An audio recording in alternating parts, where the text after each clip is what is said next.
بسم اللہ الرحمن الرحیم۔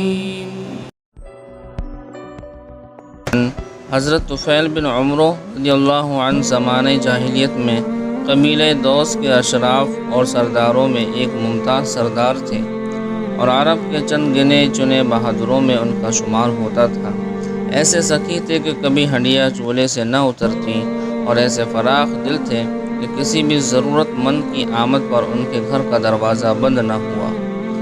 بھوکے کو کھانا کھلاتے، خوف زدہ کو تسلی دیتے، اور پناہ چاہنے والے کو اپنے یہاں پناہ دیتے۔ اس کے ساتھ ساتھ وہ بلا کے ذہین فتین تھے، انہیں نہایت حساس دل ملا تھا۔ ان کا شعور بہت لطیف تھا، کلام کے تیور پہچانتے تھے، ایسی بات کرتے جو جادو سا اثر رکھتی۔ جناب طفیل رضی اللہ عنہ نے تہامہ میں اپنا گھر بار چھوڑ کر مکہ معظمہ کا رخ کیا۔ یہ وہ وقت تھا جب رسول اکرم صلی اللہ علیہ وسلم اور کفار قریش میں کفر ایمان کی معرکہ آرائی ہو رہی تھی۔ ہر فریق کی خواہش تھی کہ اپنے گرد زیادہ سے زیادہ ہم نوا جمع کر لے اور لڑائی جیتنے کے لیے زیادہ سے زیادہ اپنے مددگار اور معاون پیدا کر لے۔ رسول اللہ صلی اللہ علیہ وسلم تو لوگوں کو اپنے رب کی طرف بلاتے تھے، اور آپ کا اصل ہتھیار ایمان کی محکمی اور حق پر یقین رکھنا تھا۔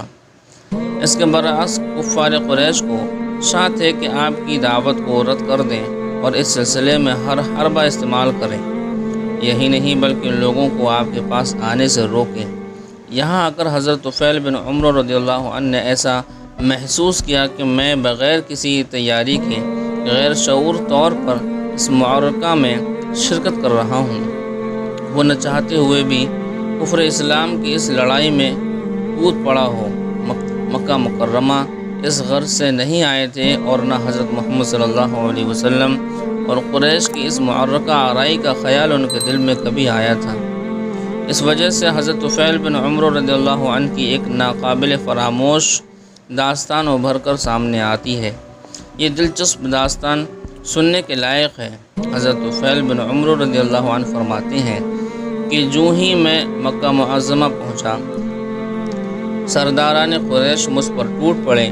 بڑی گرم جوشی سے انہوں نے میرا استقبال کیا اور بڑی ہی عزت فرازی کا ثبوت دیا۔ پھر تمام سردار اور معززین ایک جگہ جمع ہوئے، مجھے اپنے پاس بلا کر کہنے لگے، طفیل آپ یہاں تشریف لائے ہیں۔ یہاں ایک شخص نے بزعم خود نبوت کا دعویٰ کر رکھا ہے، اور اس نے ہمارے خیالات کو چوپٹ کر دیا ہے، ہمیں پھوٹ ڈال دی ہے اور ہمیں پارا پارا کر دیا ہے۔ اندیشہ ہے کہ یہ مصیبت کہیں آپ کی قوم پر بھی نازل نہ ہو جائے۔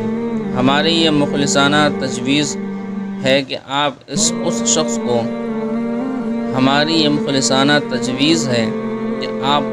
کو منہ نہ لگائیں، نہ اس سے کلام کریں اور نہ اس کی کوئی بات سنیں، اس لیے کہ اس کی بات میں جادو کا اثر ہے۔ یہ باپ کو بیٹے سے، بھائی کو بھائی سے اور خاوند کو بیوی سے جدا کر دیتا ہے۔ حضرت طفیل رضی اللہ عنہ فرماتے ہیں، بخدا وہ مسلسل مجھے حضرت محمد صلی اللہ علیہ وسلم کی طرف منسوب عجیب و غریب داستانیں سناتے رہے اور مجھے ڈراتے رہے، یہاں تک کہ میں نے دل میں ٹھان لی کہ میں آپ کے قریب تک نہیں بھٹکوں گا، نہ آپ سے بات کروں گا اور نہ ہی آپ کی بات سنوں گا۔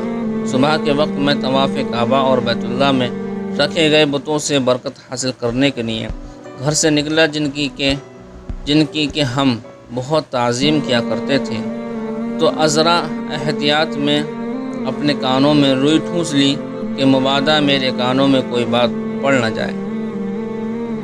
حضرت محمد صلی اللہ علیہ وسلم کعبے کے پاس کھڑے نماز اور عبادت میں مشغول تھے۔ ان کی نماز اور عبادت کا اندازہ بالکل مختلف تھا۔ مجھے اس منظر نے گھائل کر دیا۔ آپ کا یہ طریقہ عبادت مجھے ایسا بھایا کہ رگ رگ میں مسرت کی ایک لہر دوڑ گئی، دل ہی دل میں محسوس کیا۔